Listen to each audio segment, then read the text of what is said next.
Now a rare look inside a secret world where cameras have seldom penetrated. Into the heart of the Mexican town where human smuggling is the principal business.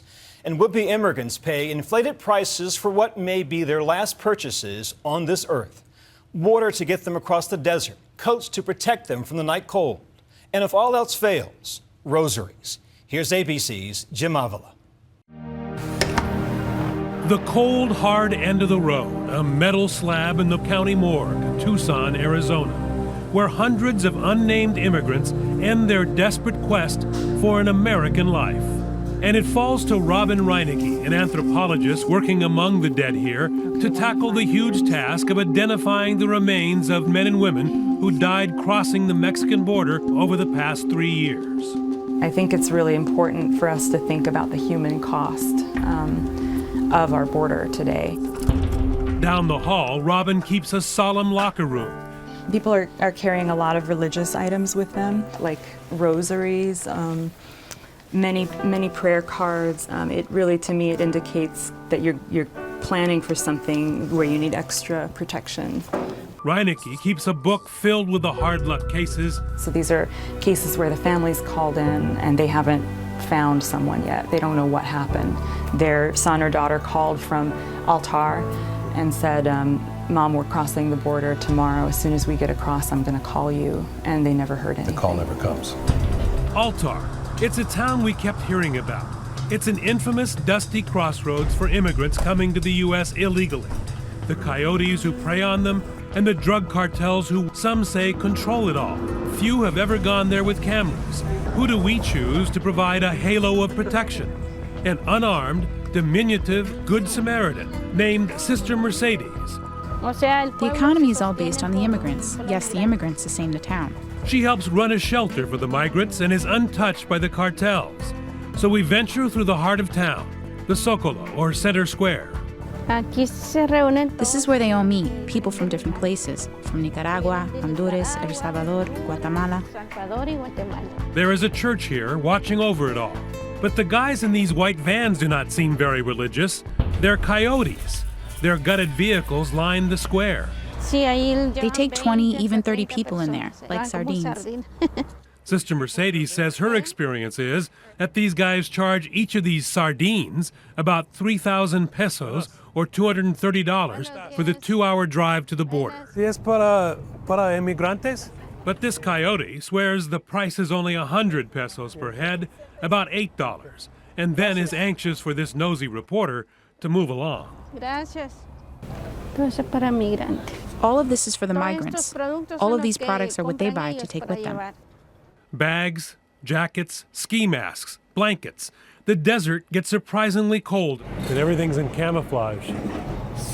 And here, hanging up in every shop, is an item you won't see at Saks or even Walmart: carpet shoes. That's what they put on so they don't leave footprints in the desert, so the Border Patrol doesn't find them.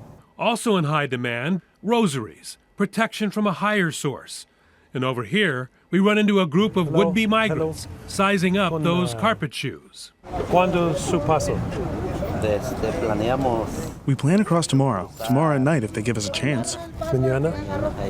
So far, Efrain says he has spent 7,000 pesos or $560 to make it this far. But that final leg looms, and that price tag to actually cross the border can be real money. $4,000. With real risks. The biggest dangers are dehydration, snakes, and animals. Their next and final step here in Altar is the most risky. They're meeting with the coyote. Your part, how much money do you charge to get them from Altar to the United States? Depende. It depends, but usually, to go to Phoenix, we ask $3,500. Not sure if this is their coyote, but he was the only one willing to speak with us here at Altar.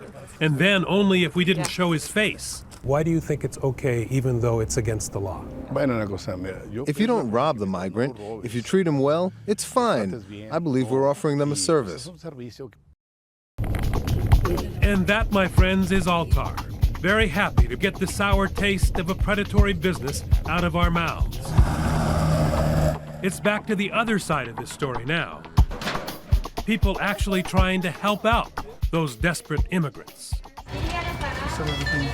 it's a very small space, as you can see, but as I tell different people, this is where the miracles happen.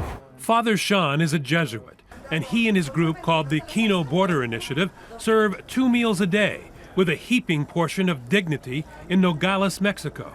Encontramos en las manos de Dios. So what is the mission? Address the urgent humanitarian needs that people have. Aren't you facilitating what people here frequently call illegals? Aren't you complicit? Our motivation is a faith-based one. People are in very difficult situations and make very difficult choices. I don't believe they're criminals. I mean, I think these are people either fleeing violence or looking for a better life for themselves and their families. Rufino, who has already traveled from Honduras across Mexico, now plans to cross the border into the United States the next day. Why do you want to go? I want to help my family. What kind of job do you think you will do? I am a chef. I know how to cook. So far, he's been on the road 20 days and is flat broke. His life savings of $500 extorted from him at cartel checkpoints. Who did you have to pay that to? A coyote? No. To who? Bad people. Are you afraid to cross? No. I'm with God, man. Irina Diaz is sad and lonely today. Her last 2 recent attempts to cross resulted in the capture of her husband. How strong is your dream to be in the United States? It's important to be in the United States for my children. They'll go to school and learn English.